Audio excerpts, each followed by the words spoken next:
Hello students, this is Ritu Sharma. Welcome back to my YouTube channel Edu Flight. अगर आप commerce से related कोई भी एग्ज़ाम की तैयारी कर रहे हैं तो ये वीडियो आपके लिए डेफिनेटली इम्पॉर्टेंट रहने वाली है, क्योंकि यहाँ पर हम डिस्कस करेंगे कुछ इंपॉर्टेंट क्वेश्चंस को जो कि कॉमर्स से रिलेटेड होते हैं। तो आप कोई भी एग्ज़ाम है, चाहे कैमकॉम का एंट्रेंस है, यूजीसी नेट है, DSSB, NVS, KVS, मतलब कोई भी एग्ज़ाम रिलेटेड टू कॉमर्स, सभी के लिए ये इंपॉर्टेंट है। ओके, क्योंकि कॉमर्स के जो क्वेश्चंस होते हैं किसी न किसी एग्ज़ाम में घुमा फिरा के वही क्वेश्चंस पूछ लिए जाते हैं। बहुत डिटेल एक्सप्लेनेशन रहेगी यहाँ पे, हर क्वेश्चन को मैं अच्छे से एक्सप्लेन करूँगी आपको, ताकि सिर्फ आपको उसका आंसर ना पता चले, उसके आंसर होने का रीज़न क्या है वो भी आपको साथ में पता चले, और उसके साथ साथ उसके आसपास के आगे पीछे के जो भी कॉन्सेप्ट्स हैं ना वो भी आपको साथ साथ क्लियर होते रहें, ताकि उससे रिलेटेड कोई और भी क्वेश्चन आता है ना तो वो आप एग्ज़ाम में कॉन्फिडेंटली अटैम्प्ट करके आएँ। और ये पार्ट 2 है, इससे पहले मैं एक पार्ट प्रोवाइड करा चुकी हूँ, तो प्लेलिस्ट का ही लिंक आपको डिस्क्रिप्शन बॉक्स में मिल जाएगा। अगर आपने नहीं देखा है तो वहाँ से जाके आप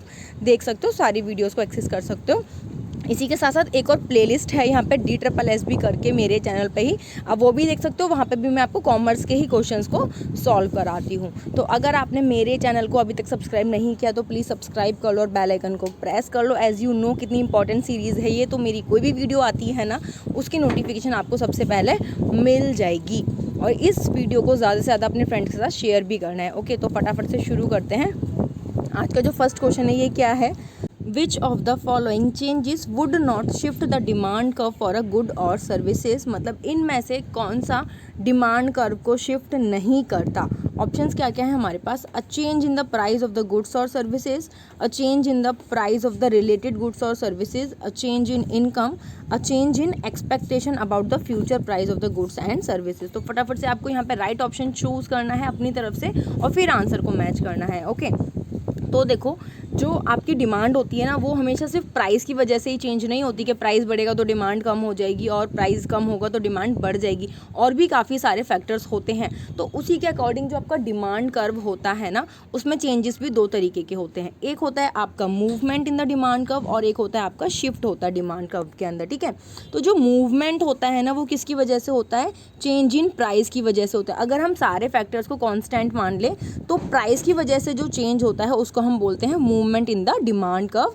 और मूवमेंट जो होती है आपकी वो दो तरीके की होती है, एक होता है आपका एक्सटेंशन और एक होता है कॉन्ट्रैक्शन। ठीक है, मतलब डिमांड बढ़ रही है तो उसको हम बोलेंगे एक्सटेंशन, और डिमांड कम हो रही है प्राइस की वजह से उसको हम क्या बोलेंगे, कॉन्ट्रैक्शन। तो इस वाले डायग्राम में देखो जरा, जैसे सपोज करो पहले हमारी जो ओरिजिनल डिमांड थी एक प्राइस था। ठीक है, इक्विलिब्रियम प्राइस और डिमांड क्या था हमारा, इस पॉइंट पर था। ठीक है, फिर जैसे आपका प्राइस बढ़ा, यहाँ पे देखो पहले ये था प्राइस, अब प्राइस आपका जैसे बढ़ा तो आपकी डिमांड क्या हो गई, देखो कम हो गई। ठीक है, ये वाले प्राइस पे इतनी डिमांड है तो प्राइस के बढ़ने से आपकी डिमांड क्या हो गई, कम हो गई। इसको हम क्या बोलते हैं, ऊपर की तरफ जो होता है इसको हम बोलते हैं कॉन्ट्रैक्शन। लेकिन अगर ये वाली सिचुएशन ना होती सपोज और हमारी इक्विलिब्रियम सिचुएशन ये थी, ठीक है, तो फिर क्या हुआ, फ्यूचर में प्राइस के कम होने से हमारी डिमांड क्या हो गई, इस बार बढ़ गई। ठीक है, पहले हमारी डिमांड ये थी ना, अब हमारी डिमांड क्या हो गई, बढ़ गई।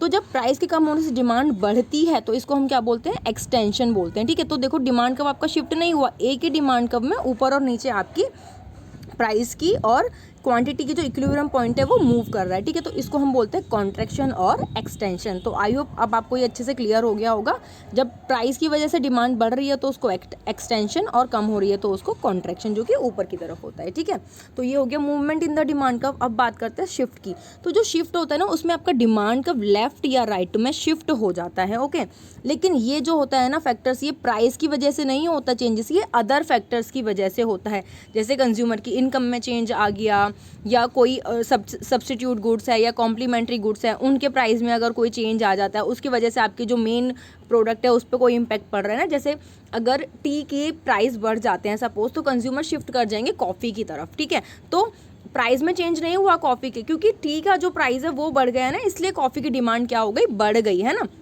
तो ये अदर फैक्टर्स की वजह से होता है, या टेस्ट में कोई चेंज आ गया, ये हमने डिस्कस कर लिया। ठीक है, फिर फ्यूचर में कोई एक्सपेक्टेशंस है कि किसी गुड्स के प्राइस जो है फ्यूचर में बढ़ने वाले हैं, तो अभी उसके एग्जिस्टिंग प्राइस पर ही कंज्यूमर्स जो होते हैं ना उसको एक्स्ट्रा खरीदना परचेज करना शुरू कर देते हैं। ठीक है, तो जो अदर फैक्टर्स की वजह से चेंजेस होते हैं उसको हम बोलते हैं शिफ्ट। ठीक है, अगर डिमांड बढ़ती है, सपोज ये ओरिजिनल डिमांड है आपकी, ठीक है, तो अगर आपकी डिमांड बढ़ रही है अदर फैक्टर्स की वजह से तो उसको हम बोलते हैं राइट में शिफ्ट हो जाएगा आपका डिमांड कर्व, और अगर अदर फैक्टर्स की वजह से आपकी डिमांड कम हो रही है तो उसको बोलते हैं हम लेफ्ट में शिफ्ट हो जाएगा आपका डिमांड कर्व। ओके, तो अब अगर हम यहाँ पे जाएं अपने ऑप्शंस में, तो इसने बोला कि शिफ्ट जो है किस वजह से नहीं होता, शिफ्ट की बात हो रही है, ठीक है, और नॉट बोला गया है यहाँ पे। तो ऑप्शंस क्या आते हैं हमारे, सेकंड वाला ऑप्शन देखो, अ change in the price of the related goods. तो रिलेटेड गुड्स की वजह से जो चेंज होता है वो तो आपका शिफ्ट ही कहलाएगा। रिलेटेड गुड मतलब जैसे कॉम्प्लीमेंट्री या सब्स्टिट्यूट गुड्स के प्राइस चेंज हो रहे हैं, तो ये तो नहीं है हमारा करेक्ट ऑप्शन, क्योंकि ये तो शिफ्ट वाला होता है, इसकी वजह से डिमांड का शिफ्ट होता है। ओके, अगर इनकम चेंज हो रही है कंज्यूमर की, उसकी वजह से भी शिफ्ट होता है डिमांड का, और अगर एक्सपेक्टेशन है फ्यूचर में प्राइस बढ़ने की, उसकी वजह से भी शिफ्ट हो जाता है आपका डिमांड कर्व। तो हमारा करेक्ट ऑप्शन क्या हो जाएगा, A, change in the demand curve जो है, sorry, shift in the demand curve किसकी वजह से नहीं होता, change in the price of the goods और सर्विसेज की वजह से। तो आई होप अच्छे से क्लियर हुआ होगा ये क्वेश्चन। नेक्स्ट क्वेश्चन देखते हैं, which of the following is not a reason for idle time variance. मतलब जो आपका आइडल टाइम वेरियांस होता है कि मतलब मजदूरों के पास कुछ काम नहीं है करने के लिए, अभी मतलब वो कर सकते थे काम, लेकिन कुछ सिचुएशन ऐसी बन गई जिसकी वजह से वो काम नहीं कर पा रहे हैं, तो क्या उनमें से रीज़न नहीं है इस चीज़ के होने का, ठीक है। तो ऑप्शंस क्या हैं, इलनेस और injury to the worker, machine break down, wages या रेट इंक्रीजेस, या फिर non availability of the material. तो अब आप यहाँ पे खुद सोचो ऐसी क्या रीजंस हो सकते हैं जिसकी वजह से जो आपके वर्कर्स हैं, जो आपकी लेबर है, वो काम नहीं कर पा रही है, जो टाइम है उनका वो खाली जा रहा है, ठीक है। तो अगर यहाँ पे आप देखोगे तो अगर इलनेस होती है, इंजरी होती है किसी वर्कर को, तो ऑब्वियसली आपका उस टाइम पे काम रुक जाएगा, जो कि नहीं रुकना चाहिए था ना, लेकिन फिर भी इस रीजन की वजह से आपका काम रुक रहा है, तो ये भी हो सकता है। फिर मशीन में कोई ब्रेक डाउन हो गया तो थोड़े टाइम के लिए जब तक वो मशीन रिपेयर नहीं हो जाती आपका काम रुक जाएगा, है ना, तो ये भी रीज़न हो सकता है।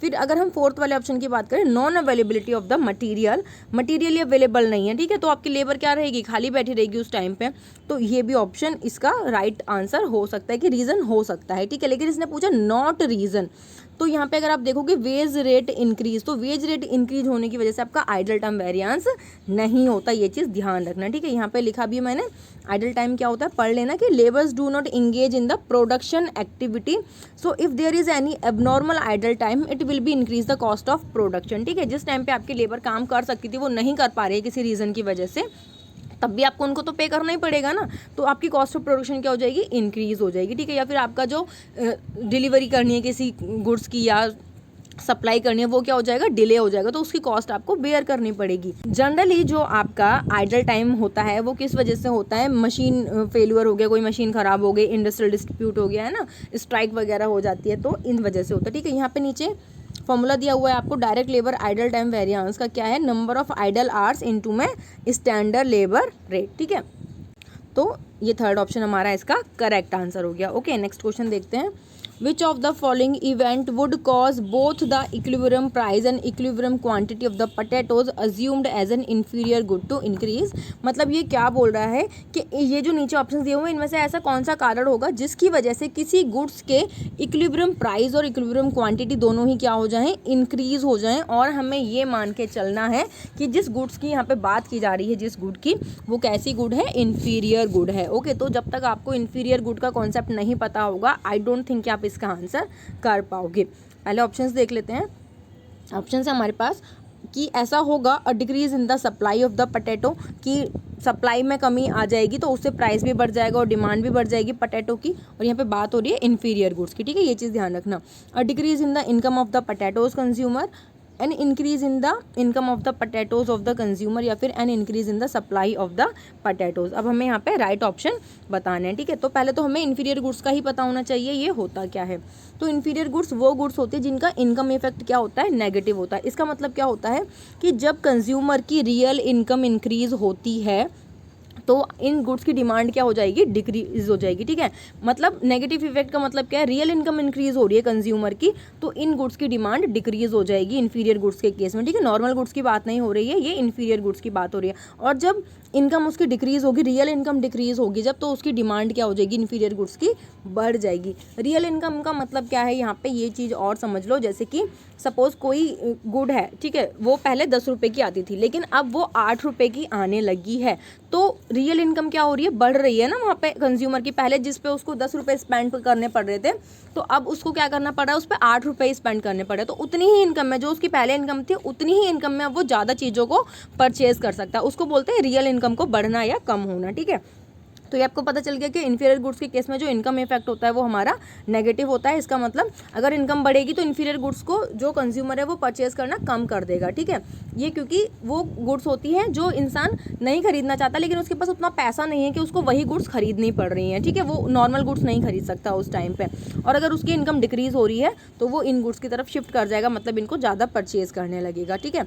तो जब डिक्रीज़ होगा उसकी इनकम में एक कंज्यूमर की, तो जो डिमांड होगी पटेटोज़ की वो क्या हो जाएगी, बढ़ जाएगी, ठीक है। क्योंकि इनकम में डिक्रीज़ हुआ और पटेटोज़ क्या है, इन्फीरियर गुड्स है। तो हमने पढ़ा अभी नेगेटिव रिलेशन होता है ना, तो इनकम के डिक्रीज होने से पटेटोज़ की डिमांड बढ़ जाएगी। अब जब यहाँ पे देखो, इसको डायग्राम से समझते हैं, ठीक है। सपोज पहले आपका ये था, ये डिमांड थी पटेटोज़ की और ये सप्लाई थी, ठीक है। तो पहले कंज्यूमर इतना कर रहा था, अब जब उसकी इनकम कम हो गई तो वो क्या करेगा, पटेटोज़ की डिमांड को बढ़ा देगा, क्योंकि वो पटेटोज़ की जगह पे सपोज कुछ और, सपोज पहले वो पनीर लेना पसंद करता था, अब उसकी इनकम कम हो गई ना तो वो आलू पे शिफ्ट कर जाएगा, ठीक है। तो आलू की डिमांड क्या हो जाएगी, बढ़ जाएगी आपकी, ठीक है, क्योंकि आलू की डिमांड बढ़ गई है आपकी। और सप्लाई कर्व ये है, तो जहाँ पे ये सप्लाई कर्व को कट करेगा तो इक्विलिब्रियम प्राइस क्या हो जाएगा आपका, बढ़ जाएगा। तो देखो यहाँ पे डिमांड भी बढ़ गई आलू की और प्राइस भी क्या हो गया आपका, बढ़ गया। तो ये किस वजह से हो रहा है, डिक्रीज इन द इनकम की वजह से हो रहा है, ठीक है।